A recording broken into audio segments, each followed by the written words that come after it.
মানুষ যদি দুনিয়ার জমিন থেকে ঈমান নিয়ে কবরে যায়, আখির জামানার পয়গম্বর বলেন মানুষ যখন ঈমান নিয়ে কবরে যাবে এই মানুষটা চিরকালের জন্য আল্লাহ রাব্বুল আলামিনের পক্ষ থেকে জান্নাতের সার্টিফিকেট পাবে। সুবহানাল্লাহ।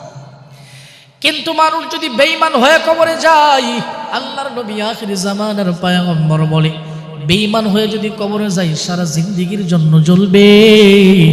এই জন্য আমাকে মারলেও আপনি পাল্টা আঘাত করলেও আমি মুহাম্মদ খুশি না, বরঞ্চ আমি মুহাম্মদ খুশি হব যদি সে তার জবান দ্বারা স্বীকার করে আশহাদু আল্লাহ ইলাহা ইল্লাল্লাহু ওয়া আশহাদু আন্না মুহাম্মাদান আবদুহু ওয়া রাসূলুহু। জোরে জোরে পড়েন আল্লাহু আকবার।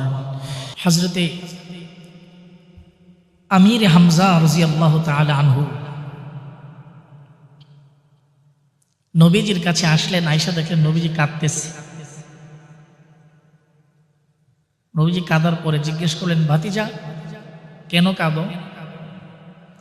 নিশ্চয়ই তোমাকে আবু জাহেল মেরেছে, নিশ্চয়ই তোমাকে আবু জাহেল কটু কথা বলেছে, এই জন্য কাঁদো। তুমি দাঁড়াও, এই মুহূর্তে আবু জাহেলকে আঘাত করে, আবু জাহেলকে পাল্টা আঘাত করে আমি আসতেছি, তুমি খুশি তো?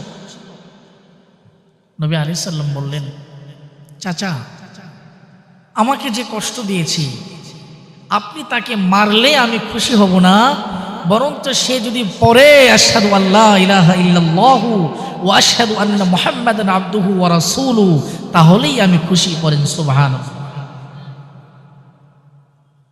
দুনিয়ার মুসলমানের গোলাম আখির জামানার পয়গম্বর জানাইয়া দিলেন, চাচা আমার আপনি যদি তারই আঘাত করেন, আপনি যদি তাকে মারেন, আমি পয়গম্বর খুশি হব না, বরঞ্চ সে যদি তার জবান দিয়ে ঘোষণা দেয় আশহাদু আল্লা ইলাহা ইল্লাল্লাহ ওয়া আশহাদু আন্না মুহাম্মাদান আবদুহু ওয়া রাসূলুহু, যদি সে তার জবান দিয়ে এটা ঘোষণা দেয় আমি পয়গম্বর জানাইয়া দিলাম, আমি তাহলে খুশি হয়ে যাব। করেন সুবহানাল্লাহ। আমি মুহাম্মদকে আঘাত দিছি এই জন্য আমার কোনো কষ্ট নাই, কিন্তু যদি বেঈমান হয়ে মারা যায় হাশরের ময়দানে চিরস্থায়ী জাহান্নামী হয়ে যাবে। এই জন্য আমি মায়ার নবীর বড় পেরেশান।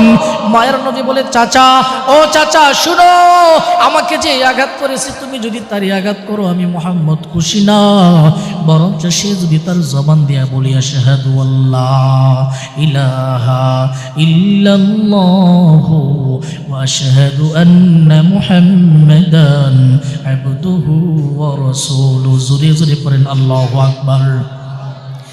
নবী বলেন, চাচা আঘাত করলে আমি মুহাম্মদ খুশি না, বরঞ্চ সে যদি তার জবান দিয়া কালিমা শাহাদাতের ঘোষণা দিয়ে মুসলমান হয় আমি পয়গম্বর খুশি হয়ে যাব। জোরে জোরে পড়েন আল্লাহু আকবার। দুনিয়ার পাল্টা আঘাতের দ্বারা, দুনিয়ার পাল্টা আঘাতের দ্বারা, দুনিয়ার আক্রমণের দ্বারা আমি মুহাম্মদ খুশি না, বরঞ্চ দুনিয়াতে মানুষ যে এইভাবে যাক একদিন না একদিন তার দুনিয়ার জিন্দেগি শেষ হবে, কিন্তু এমন একটা দিন আসবে যে দিনের শুরু আছে কিন্তু শেষ নাই। কথা বলেন ঠিক কিনা? মানুষ যদি দুনিয়ার জমিন থেকে ঈমান নিয়ে কবরে যায়, আখির জামানার পয়গম্বর বলেন মানুষ যখন ঈমান নিয়ে কবরে যাবে এই মানুষটা চিরকালের জন্য আল্লাহ রাব্বুল আলামিনের পক্ষ থেকে জান্নাতের সার্টিফিকেট পাবে। সুবহানাল্লাহ। কিন্তু মানুষ যদি বেঈমান হয়ে কবরে যায়, আল্লাহর নবী আখির জামানার পয়গম্বর বলে বেঈমান হয়ে যদি কবরে যায় সারা জিন্দেগীর জন্য জ্বলবে।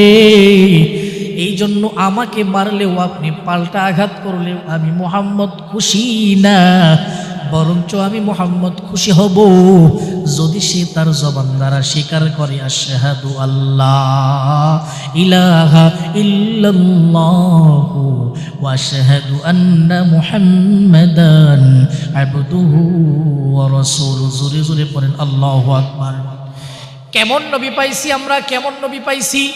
আঘাত করার পরেও প্রতিরোধ করে না, আঘাত করার পরেও পাল্টা আক্রমণ করে না, বরঞ্চ জানায় দেয় যত আঘাত করার দরকার করে যাও, তারপরেও জবান দিয়ে ঘোষণা দাও এক আল্লাহ, জবান দিয়ে ঘোষণা দেও আল্লাহর রাসূল মুহাম্মদ, জবান দিয়ে ঘোষণা দেও কোরআন আল্লাহর গ্রন্থ। লাত মানতের গোলামি মানা যাবে না, কিতাব কিতাবের ভিতরে লিখে মায়ার নবীর এত এত এত এত দয়া, মায়ার নবী বলেন যে কোনো শর্ত আমি রাজি আছি যদি বান্দা গ্রহণ করে ইসলাম। জোরে জোরে পড়েন সুবহানাল্লাহ।